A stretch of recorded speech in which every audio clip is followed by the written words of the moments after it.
30 तारखेला फॉर्म भरायचे, 30 तारखेपर्यंत भरायचे आहे. 3 दिवस राहिलेले आहेत. 28, 29 आणि 30. मला वाटतं बहुतेक जणांनी फॉर्म भरलेले आहेत. बरोबर आहे. सगळ्यांना काही आहे फॉर्म भरायची, त्यामुळे ते काही सांगावं लागत नाही. बऱ्याच जणांनी फॉर्म भरले. जवळपास 600 अर्ज आपल्याकडे या ठिकाणी आलेले आहेत. तिकिटाची मागणी त्यांनी केलेली आहे. मंगेश दादांनी सांगितलं, मामाने सांगितलं आणि स्मिताने जो उघाट पण दादा त्या ठिकाणी दिलं. आमदार तिकीट कापलं गेलं. खासदार घेतलं. एक कुठल्या साली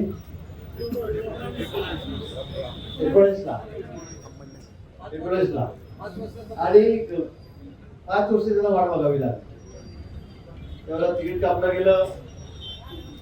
सर्व प्रचार सुरू झाला होता.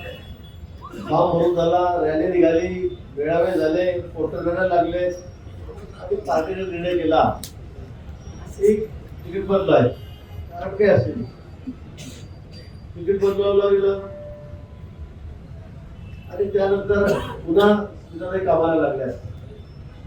पुन्हा पक्षाचा झेंडा खांद्यावर घेऊन त्यांनी पक्षाचा प्रचार केला आणि त्यावेळेला उमेश पाटील कळगा होते त्या ठिकाणी निवडून 5 वर्ष निवडून गेले आणि त्यानंतर पुन्हा त्यांना संधी मिळाली.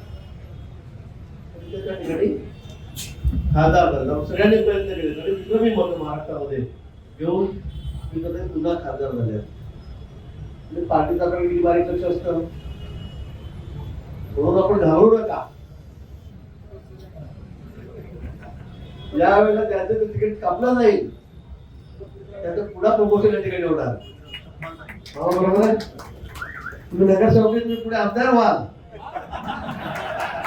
आणि एमएलसी म्हणतो मी आमदार नाही.